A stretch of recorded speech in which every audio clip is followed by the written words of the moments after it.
हरि शरणं हरि शरणं हरि शरणं हरि शरणं हरि शरणं हरि शरणं।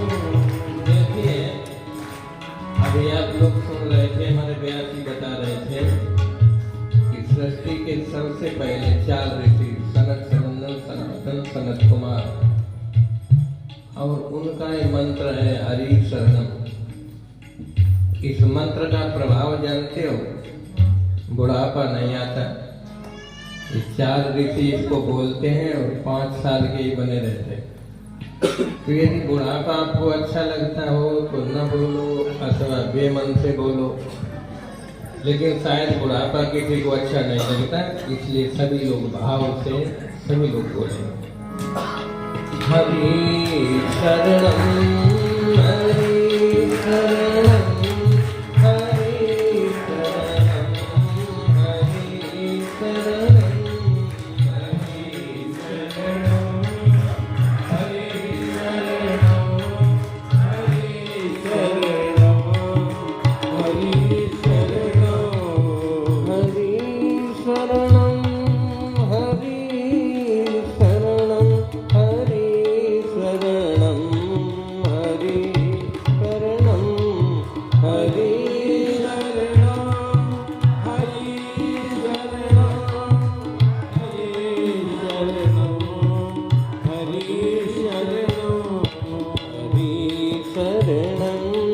हरि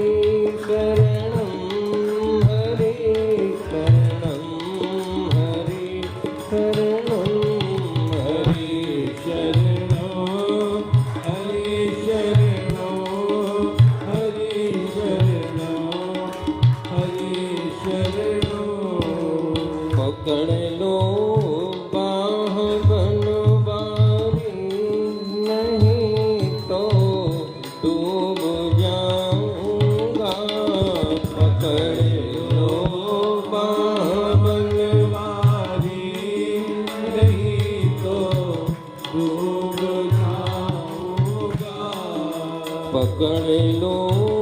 बाह बनवारी, नहीं तो डूब जाऊंगा।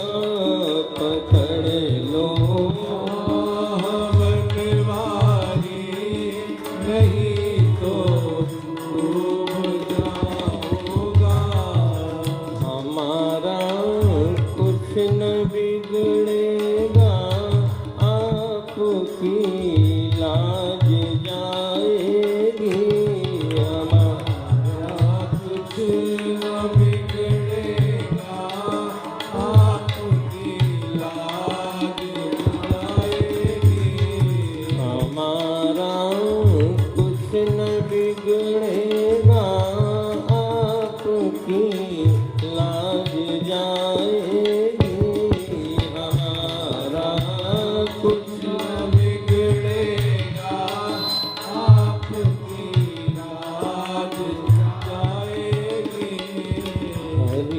शरणं हरि शरणं हरि शरणं हरि शरणं हरि शरणं हरि शरणं हरि शरणं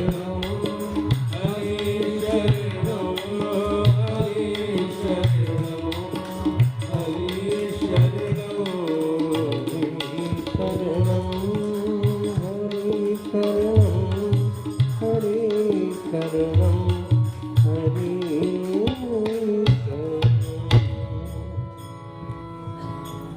नैमिषारण्य की पावन दिव्य तपस्थली में आप लोग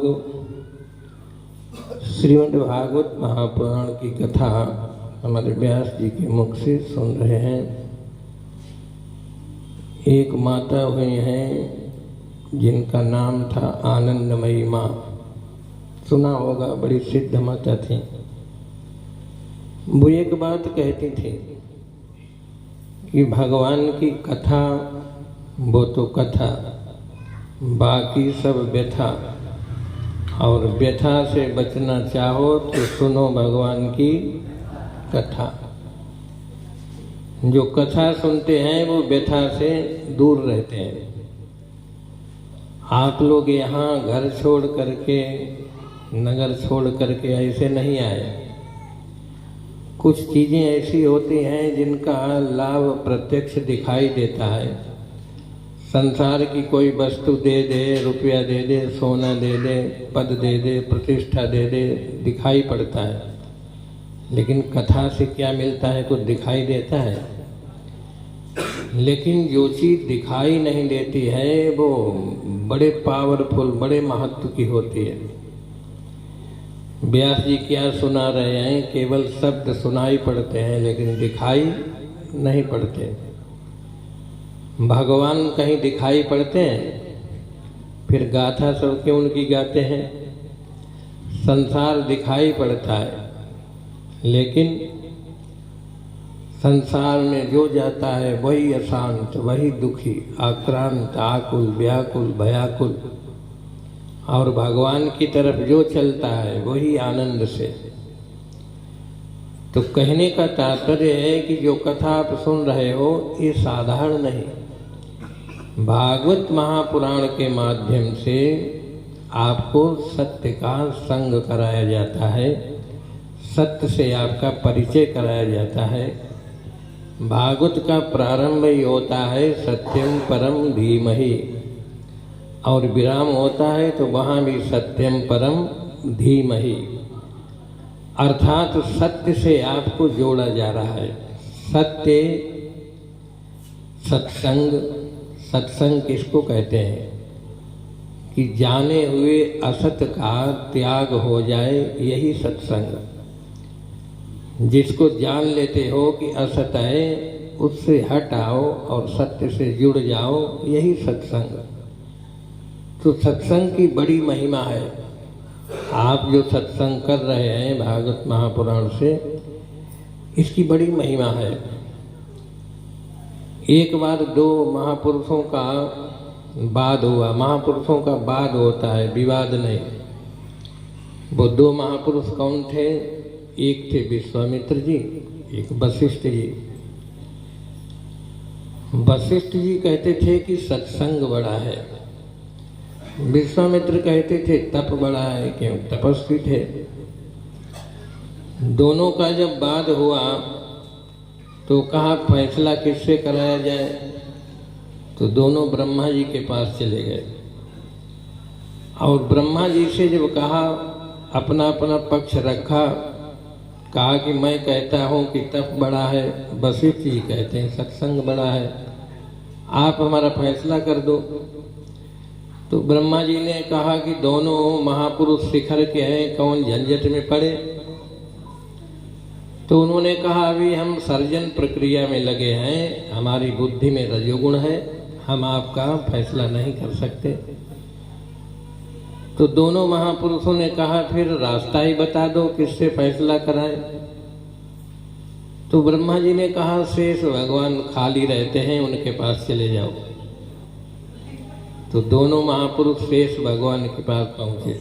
शेष भगवान को जानते हो, जिनके मस्तक पर समग्र भूभार रहता है, उनके पास गए और दोनों ने जब अपनी बात रखी तो शेष भगवान ने कहा कि जिसके सिर के ऊपर एक कुंटल का आलू का बोरा रखा हो, फिर उससे राय लो, कोई राय दो तो क्या कहेगा तुमको अक्ल नहीं? इतना वजन हमारे सिर के ऊपर, तुम हमसे राय पूछते हो? तो हमारे ऊपर तो इतना बड़ा भूभार और तुम तपस्वी हो, ये सत्संगी हैं, तो हमारा काम थोड़ी देर संभाल लो, हमको निर्वार कर दो, हम तुम्हारा फैसला कर दें। तो विश्वामित्र जी ने कहा ठीक है। विश्वामित्र जी ने कहा कि हम अपने जीवन का 1/4 रुपए में चवन्नी भर तप लगाता हूँ और सिर हटाओ और तुम निर्भर हो जाओ। शेष भगवान ने जैसे ही सिर हटाया तो पृथ्वी ऐसे ऐसे कहा रोको रोको। शेष भगवान ने फिर सिर लगा लिया। कहा अब मैं अपने जीवन का आधा तप लगाता हूँ, अब हटाओ। आधा तप लगाने पर भी पृथ्वी को रोक नहीं पाए। फिर कहा कि मैं अपने जीवन का पूरा तप लगाता हूँ, अब हटा लो। और पूरा तप लगाया तो पृथ्वी और भी हिली। कहा संभालो संभालो। शेष भगवान ने कहा तुम तो रोक नहीं पाए, अब कैसे तुम्हारा फैसला करें। वशिष्ठ जी से कहा कि तुम ही कुछ करो, तुम ही संभालो। तो वशिष्ठ जी ने कहा कि हम अपने जीवन का एक लव का सत्संग, लव जानते हो, आंख का पलक 3 बार झपक जाए, एक लव। तो वशिष्ठ जी ने कहा कि हम अपने जीवन के एक लव का सत्संग लगाता हूं और सर हटाओ। तो जैसे ही शेष भगवान ने सिर हटाया तो पृथ्वी ऐसे ही रुकी रही। तो वशिष्ठ जी ने कहा कि अब तो आप निर्भर हो गए, अब फैसला कर दो। विश्वामित्र ने कहा फैसला कर दो हमारा। तो शेष भगवान ने कहा विश्वामित्र से मूर्ख हो क्या, अब भी फैसला कोई बाकी रहा? तुमने अपने जीवन का पूरा सत्संग लगा दिया और पृथ्वी को रोक नहीं पाए। वशिष्ठ जी ने एक लव का सत्संग लगाया और पृथ्वी रुकी है, फिर भी कहते हो कि फैसला कर दो। तभी कहा गया कि एक घड़ी आधी घड़ी, आधी में पुण्य आधि। तात स्वर्ग अपवर्ग सुख धरि तुलाय कंग, तूल न ताहि सकल मिल जो सुख लव। एक लव का सत्संग का जो सुख होता है उसको अन्य किसी साधनों से तौला नहीं जाता। तो आप लोग भाग्यशाली हैं जो नैमिष की पावन भूमि में सत्संग कर रहे हैं। सत्संग से जीवन दिव्य बनता है। सत्संग करके, भागवत का श्रवण करके अपना जीवन ऐसा बना लो कि जब यहाँ से जाओ तो मृत्यु का आतंक तुम्हारे मन बुद्धि से निकल जाए और मुस्कुराते हुए जाओ। जीवन ऐसा बनाना चाहिए कि जब यहाँ से जाओ तो जो सुने उसी की आंखें नम हो जाएं कि कोई व्यक्ति था। हमसे लोग पूछते हैं महाराज हम मरने के बाद कहाँ जाएंगे? हमने कहा हमसे मत पूछो, जाओगे वहाँ से कॉल तो करोगे नहीं, मोबाइल तो होगा नहीं, लेकिन हम तुमको बता दें तुम कहाँ गए। तुम्हारा शरीर छूटे और तुम्हारे आस पड़ोस जो सुने उसी की आंखें नम हो जाएं, कोई था, समझ लो पक्का रिजर्वेशन वैकुंठ में तुम्हारा हुआ। बात समझ में आई?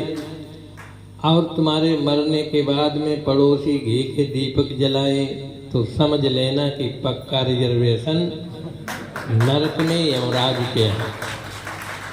तो जीवन ऐसा बनाओ कि जाओ तो कोई कहे कि कोई था। और वो जीवन कहाँ बनता है? जहाँ आप बैठे हैं सत्संग में। भागवत जी ऐसे ही जीवन का निर्माण करती है। तो जीवन ऐसा हो जो तुम जाओ तो सब तुम्हारे लिए रोएं। एक पति पत्नी में बड़ा झगड़ा होता था, पति पत्नी को बड़ा परेशान करता था। तो एक बार पत्नी ने कह दिया कि हमको चिंता यह है कि तुम मरोगे तो तुम्हारे लिए रोएगा कौन? तो पति ने कहा कि तुम क्या समझती हो मेरे लिए कोई रोने वाला नहीं? पहले तो पान का खोखा वाला रोएगा 500 रुपए उसके उधार, और फिर परचूनी की दुकान वाला रोएगा 1200 रुपए उसके उधार। तुम समझती हो कि कोई रोने वाला नहीं? तो इस अर्थ में नहीं, जाओ तो कोई कहे कोई था। और ऐसा जीवन तब होगा जब भगवान के चरणों में तुम्हारी रति हो, प्रीति हो।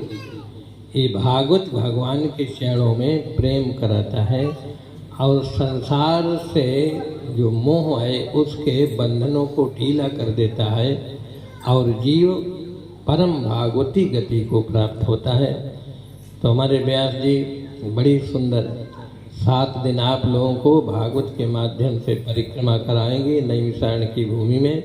आप लोग भाग्यशाली हैं और हमारी कुछ कम पुण्य थी, हमको थोड़ा ही समय मिल पा रहा है, कुछ ऐसे कार्यक्रम आगे लगे हैं, लेकिन हमने कह दिया कि एक घड़ी आधी घड़ी जितना भी मिला वो भी कम नहीं है।